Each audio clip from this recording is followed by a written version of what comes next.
अस्सलामुअलैकुम dear students, I am Manish sir. आज हम लोग एक्सरसाइज सेकेंड बी का क्वेश्चन नंबर 7 सॉल्व करेंगे। इस क्वेश्चन में कह रहा है the distance between two stations is 340 kilometre. Two trains start from these stations और parallel tracks to cross each other. तो इस क्वेश्चन में ये है कि दो स्टेशन है, उनकी बीच की डिस्टेंस 340 किलोमीटर्स और दो ट्रेन क्रॉस में स्टार्ट हुई, अलग अलग जा रही हैं, अलग अलग डायरेक्शन है उनका। तो एक की जो स्पीड है वो दूसरी ट्रेन की स्पीड से 5 किलोमीटर ज़्यादा है और 2 घंटे के बाद जो जहाँ से वो स्टार्ट हुई थी तो वहाँ से डिस्टेंस सिर्फ 30 किलोमीटर बच रही है। Find the speed of each train, check your solution. तो 2 घंटे के बाद वो डिस्टेंस जो कवर हो रही है 340 किलोमीटर, तो 30 किलोमीटर का बस फासला है। तो देखेंगे कैसे करेंगे।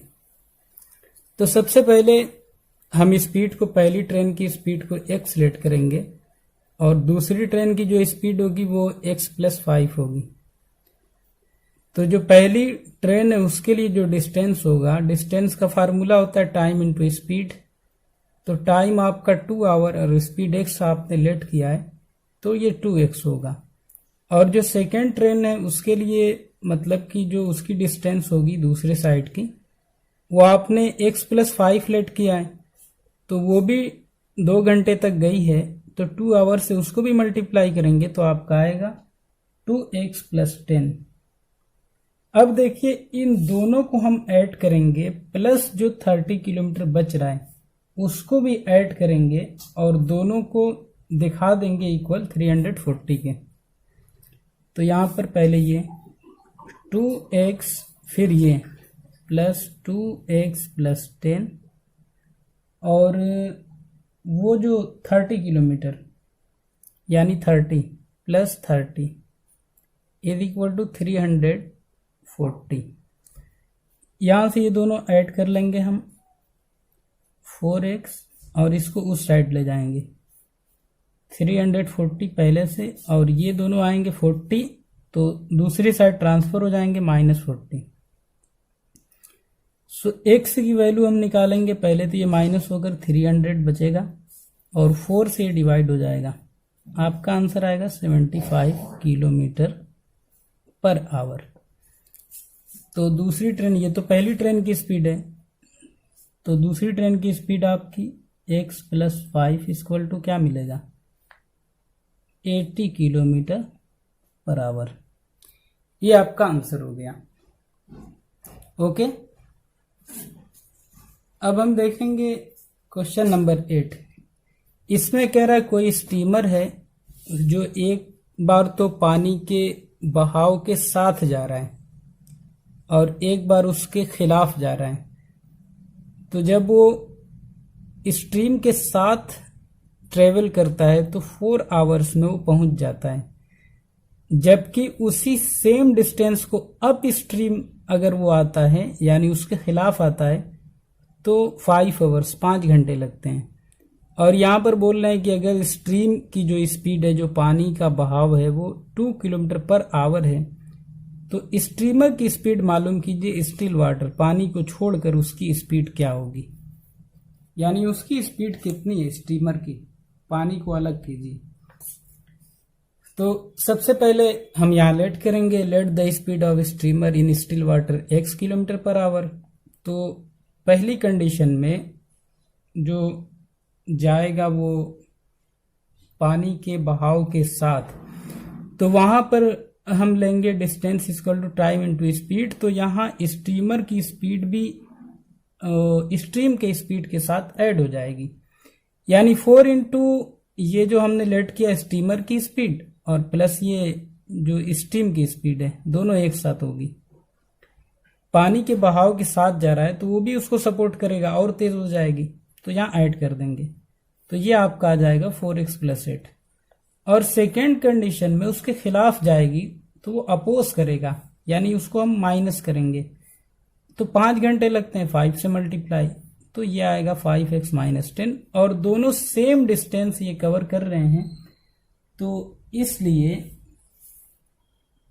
ये दोनों जो होंगे वो इक्वल हो जाएंगे आपस में। दिखाते हैं। 4x plus 8 is equal to 5x minus 10। x को एक तरफ, नंबर को एक तरफ करते हैं 4x, और ये इस साइड लाएंगे माइनस 5x। माइनस 10 पहले से 8 ट्रांसफर करेंगे माइनस 8, यहाँ प्लस है इधर माइनस आ जाए। यहाँ से आपको मिला माइनस x, क्योंकि ये सिंबल माइनस वाला सिंबल जो है उसका डिजिट बड़ा है तो ये माइनस होगा। यहाँ पर हो जाएगा, दोनों माइनस माइनस ऐड हो जाएगा, माइनस 18, माइनस से माइनस कैंसिल, तो x इक्वल टू 18। यही आपने लेट किया था, ये आपका आंसर हो गया। ओके, ठीक है, बहुत आसान था, समझ में आ गया। अब हम देखते हैं क्वेश्चन नंबर 9। यहाँ पर बोल रहे हैं कि कोई रेशनल नंबर है, उसका न्यूमरेटर डिनोमिनेटर से 3 कम है, और फिर कंडीशन लगा रहे हैं कि अगर न्यूमरेटर को 3 टाइम्स कर दिया जाए, डिनोमिनेटर को 20 प्लस कर दिया जाए, बढ़ा दिया जाए, तो जो न्यू नंबर होगा 1/8 हो जाएगा। तो ओरिजिनल नंबर क्या होगा? तो जिस तरह से ये कह रहे हैं उस तरह से हम लोग यहाँ पर लेट कर लेंगे कि जो रेशनल नंबर है वो बोला है कि न्यूमरेटर डिनोमिनेटर से 3 कम है, तो यहाँ पर 3 को हम लोग लेस कर दे रहे हैं, माइनस कर दे रहे हैं। अब अकॉर्डिंग टू क्वेश्चन कह रहा है कि 3 टाइम्स हो जाए और ये 20 बढ़ा दिया जाए तो 1/8 हो जाएगा। तो हमने सेम उसी तरह से यहाँ इक्वेशन बनाकर लिख दिया है। अब चलिए इसको सॉल्व करते हैं। 3 से मल्टीप्लाई 3x माइनस 9, ये इसी तरह रहेगा, x plus 20 is equal to 1/8। Cross multiply होगा तो 8 3 ज़ा 24x माइनस 8 9 ज़ा 72, और ये 1 से मल्टीप्लाई कोई फर्क नहीं पड़ेगा, x प्लस 20। x को एक तरफ, नंबर को दूसरी तरफ कीजिए, तो ये आपका हो जाएगा, यहाँ पर आकर माइनस हो जाएगा 23x, और ये इस साइड जाकर ऐड हो जाएगा, तो 72 और 20 आपका हो जाएगा 92। x की वैल्यू आपकी आ जाएगी 92/23, डिवाइड कर देंगे, आपका मिलेगा आंसर 4। तो x की वैल्यू आपकी 4 आई। तो आपका रेशनल नंबर क्या होगा? यहां से 4 माइनस 3, इसका मतलब ऐसे पहले लिख लेते हैं, यहां तो 1 मिला और यहां पर 4 मिल गया, ये आपकी फ्रैक्शन यानी ये रेशनल नंबर। ओके, ये भी बहुत आसान क्वेश्चन। अब लास्ट पर आते हैं, ये मोस्ट इंपॉर्टेंट क्वेश्चन है और इसको कई बार आप लोग सॉल्व कीजिएगा। यहाँ पर Lakshmi has total ₹590 as a currency notes in the denominations of 50, 20 and 10. The ratio of number of 50 notes and 20 notes is 3:5. If she has a total 25 notes, how many notes of each denomination she has? यहाँ पर ये कह रहे हैं कि लक्ष्मी के पास total 590 rupees हैं currency के, और अलग अलग उसमें नोट हैं 50, 20 और 10 के। तो फिर यहाँ पर रेशो बता रहे हैं 50 और 20 के कि 3:5 हैं।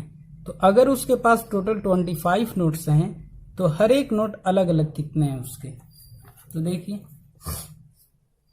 सबसे पहले हम यहाँ पर टोटल अमाउंट 590 नोट कर लेंगे, और 50 रुपीज़ के जो नोट होंगे उसने कहा है कि वो 3 के रेशो में 20 के 5 के हैं, तो उसी तरह लेट भी करेंगे। इसको 3x से लेट करेंगे और इसको 5x।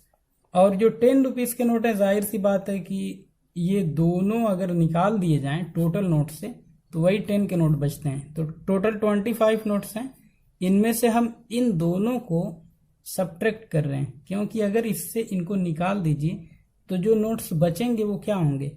₹10 के। मतलब ये, अब ये तो नंबर हुए, नंबर के जो नोट हैं, अब जितने के नोट हैं उनसे मल्टीप्लाई होंगे। ये 50 के नोट हैं तो 50 से मल्टीप्लाई, 20 के होंगे तो 20 से, 10 के हैं तो 10 से। ये हम मल्टीप्लाई यहाँ पर कर लेंगे और इसको इक्वल दिखा देंगे जो टोटल आपके पास अमाउंट है, यानी 590। चलिए मल्टीप्लाई करते हैं। ये हो जाएगा 150x, ये 100x प्लस ये हो जाएगा 250 minus 80x is equal to 590। इन दोनों को ऐड कर लेंगे और इसको सब्ट्रैक्ट कर देंगे। ये आएगा 250 और उससे अगर 80 हम सब्ट्रैक्ट कर दें तो हमारा आएगा 170x plus 250 is equal to 590। अब ये 250 को हम लोग ट्रांसफर करेंगे, तो जब इसको हम लोग ट्रांसफर कर देंगे तो ये हो जाएगा 170x इक्वल टू, ये इधर जाकर माइनस हो जाएगा और माइनस होने के बाद हमें मिलेगा 340। सो x की वैल्यू क्या होगी, 340 बाई 170, 0 0 कैंसिल और 17 टू द 34। x की वैल्यू आपकी आ गई 2। तो जो आपने लेट किया है, नंबर जो आपने लेट किया वो है 3x। तो 50 रुपीज के जो नोट आएंगे, number of 50 rupees notes is equal to 6, 2 3 6। और इसी तरह 20 के जो आएंगे वो आपके हो जाएंगे 10। तो 6 और 10 बचे कितने, 25 से लेस कीजिए। तो 10 रुपीज के जो नोट हमें मिलेंगे वो हो जाएंगे 9। चेक करते हैं हमारा आंसर सही या नहीं। तो ये 50 रुपीज के नोट हैं तो ये 300 बनेंगे, ये 20 के हैं 200 इनकी वैल्यू होगी, और ये 10 के हैं तो ये 90 बनेंगे। टोटल ऐड करने पर आएगा 590। इसका मतलब हमारा आंसर सही है। तो इस तरह से आप इसको कंप्लीट कीजिए। ये अलग अलग टाइप थे, इसीलिए हमने इन चारों क्वेश्चन को सॉल्व किया। और अगर इसमें भी कोई डाउट हो, आपको ना समझ में आए, तो कमेंट करके हमसे ज़रूर पूछ लीजिए। Thank you.